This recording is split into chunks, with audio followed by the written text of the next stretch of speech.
आर्यवर्धन ने जो किया वो किसी ने सोचा भी नहीं था। दोस्तों, अब तुम से तुम तक के आने वाले एपिसोड में ऐसा धमाका होने वाला है कि सबकी सांसें थम जाएंगी। आर्यवर्धन के दिल में जो तूफान चल रहा है अब वो बाहर आने वाला है, और इस बार दांव पर है सिर्फ उसका प्यार नहीं बल्कि उसकी पहचान भी। सीरियल तुम से तुम तक के आने वाले एपिसोड में कहानी अब एक नया मोड़ लेने वाली है। जब अनु के पापा गोपाल शर्मा जी आर्यवर्धन के पास जाकर नील और अनु की शादी की बात रखेंगे तो पूरा माहौल ही बदल जाएगा। शर्मा जी बहुत ही सीधी बात करेंगे। वो कहेंगे कि नील के माँ बाप इस दुनिया में नहीं हैं और नील तो आपको ही अपना परिवार मानता है, इसलिए हम आपकी इजाजत से नील और अनु की शादी तय करना चाहते हैं। शादी की सारी जिम्मेदारी भी आपकी ही होगी। आर्यवर्धन ये सुनकर एक पल के लिए हैरान रह जाएगा। उसका चेहरा उतर जाएगा, उसकी आंखों में बेचैनी दिखने लगेगी।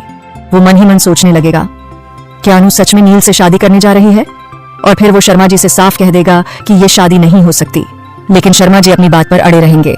वो कहेंगे कि नील बहुत अच्छा लड़का है और ऐसे लड़के बार बार नहीं मिलते, इसलिए जितना जल्दी हो शादी हो जानी चाहिए।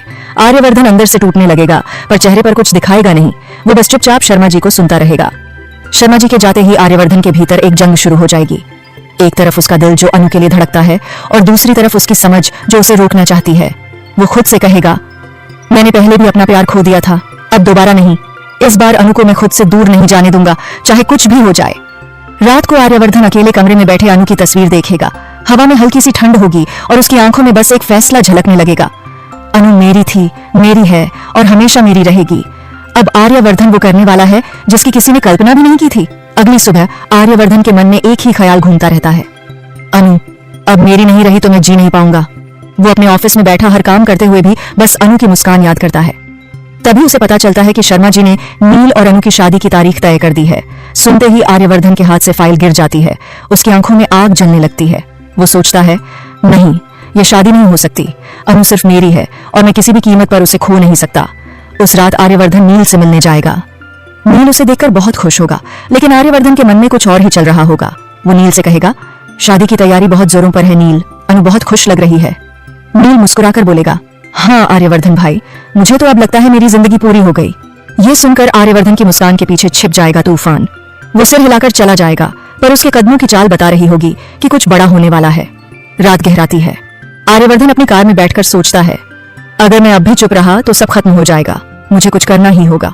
धीरे धीरे उसकी आंखों में जुनून उतर आता है। वो खुद से कहता है, अनु की शादी तो मुझसे ही होगी, नील से नहीं, और इसके लिए चाहे मुझे खुद नील बनना ही क्यों ना पड़े। शादी का दिन आता है। चारों तरफ खुशियों का माहौल है, लेकिन आर्यवर्धन के मन में चल रहा है एक खतरनाक प्लान। वो नील के कमरे में चुपके से पहुंचता है। वहां नील तैयार हो रहा होता है। आर्यवर्धन उससे बात करते करते उसे एक ड्रिंक ऑफर करता है। नील मुस्कुराकर पी लेता है, लेकिन कुछ ही देर में उसकी आंखें भारी होने लगती हैं। आर्यवर्धन उसे पकड़कर धीरे से कुर्सी पर लिटा देता है। उसकी आंखों में अब सिर्फ एक ही चमक है, अनु का चेहरा। वो नील के कपड़े पहनता है, पगड़ी लगाता है और आईने में खुद को देखता है।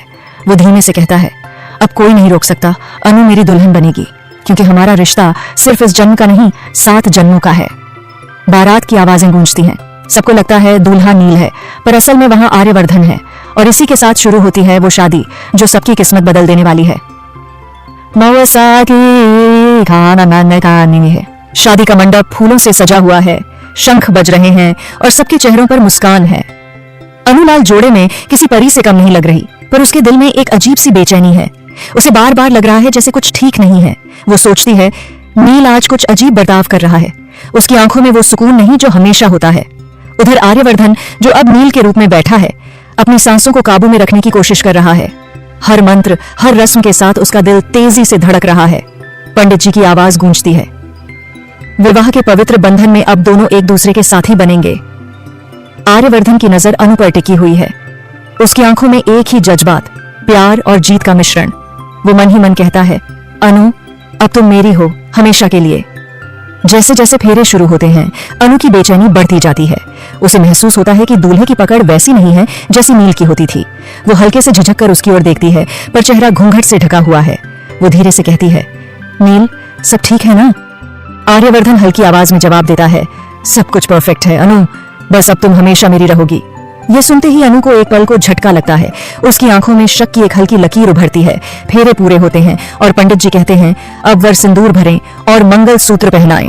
आर्यवर्धन के हाथ थोड़े कांपते हैं, पर वो सिंदूर उठाता है और अनु के मांग में भर देता है। सब तालियां बजाने लगते हैं, पर अनु की आंखें कुछ और तलाश रही हैं। वो महसूस करती है कि उस स्पर्श में वो अपनापन नहीं है जो नील में था। शादी पूरी होती है, सब खुश हैं, पर अनु के मन में तूफान मचा हुआ है। वो सोचती है, क्या ये वही नील है जिसे मैं जानती हूँ, या कोई और चेहरा इस घूंघट के पीछे छिपा है? उधर आर्यवर्धन के चेहरे पर अब सुकून और डर दोनों झलकते हैं। वो जानता है कि उसने अनु को पा तो लिया है, पर अब एक छोटी सी गलती भी उसे सबके सामने बेनकाब कर सकती है। वो मन ही मन कहता है, अब ये राज हमेशा राज ही रहना चाहिए, वरना सब खत्म हो जाएगा। लेकिन किस्मत को शायद कुछ और ही मंजूर है। जैसे ही आर्यवर्धन और अनु विदाई के लिए उठते हैं, तभी दरवाजे पर एक आवाज गूंजती है, रुको, ये शादी रुकनी चाहिए। सारे मेहमान चौंक कर पीछे मुड़ते हैं और वहां कोई खड़ा है जिसकी एंट्री अब सब कुछ बदलने वाली है। रुको, ये शादी रुकनी चाहिए। ये आवाज इतनी तेज थी कि पूरा मंडप सन्न रह गया। ढोल नगाड़े थम गए, पंडित जी मंत्रों के बीच चुप हो गए और सबकी निगाहें दरवाजे की ओर उठ गईं। दरवाजे पर खड़ा था असल नील, जो अब होश में आ चुका था। उसका चेहरा गुस्से से लाल, आंखों में दर्द और धोखे की आग जल रही थी। सब दंग रह गए। अनु के हाथ से फूलों की थाली गिर गई। वो कांपती आवाज में बोली, नील, लेकिन तुम तो। नील बीच में बोल पड़ा, हाँ अनु, मैं ही हूँ, पर जो तुम्हारे साथ बैठा है वो नील नहीं है, वो कोई और है, वो है आर्यवर्धन। पूरा हॉल शॉक में था। सबकी आंखें दूल्हे की ओर मुड़ी। आर्यवर्धन धीरे धीरे घूंघट उठाता है और जैसे ही उसका चेहरा सबके सामने आता है, सबके चेहरे पर एक ही सवाल उभरता है, उसने ऐसा क्यों किया? अनु के आंखों से आंसू बहने लगते हैं। वो टूटे हुए लहजे में कहती है, आर्यवर्धन, ये क्या किया तुमने? तुमने हमें धोखा क्यों दिया? आर्यवर्धन चुप नहीं रहता। उसकी आवाज भारी हो जाती है, क्योंकि मैं तुम्हें खो नहीं सकता था अनु। मैंने पहले भी अपना प्यार खोया था, पर इस बार नहीं। मैं तुमसे दूर नहीं रह सकता। मैं तुमसे बहुत प्यार करता हूँ।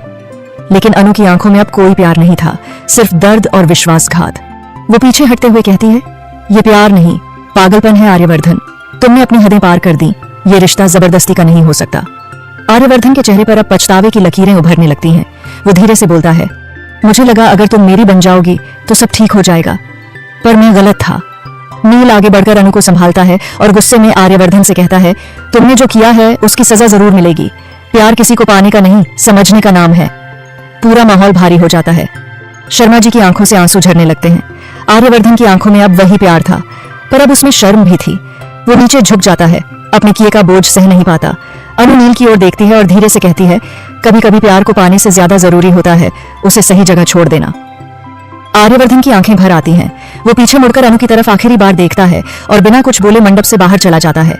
सबकी आंखों के सामने आर्यवर्धन का सपना टूट चुका था, पर दिलों में एक सवाल रह गया, क्या आर्यवर्धन सच में गलत था, या बस वो एक अधूरा प्रेमी था जो अपना प्यार पाने की हद से आगे बढ़ गया? दोस्तों, आप क्या सोचते हैं? क्या आर्यवर्धन का ये प्यार माफी के लायक है? हमें कमेंट में जरूर बताइए। और अगर आपको ये कहानी पसंद आई हो तो वीडियो को लाइक, शेयर और हमारे चैनल को सब्सक्राइब करना बिल्कुल मत भूलिए।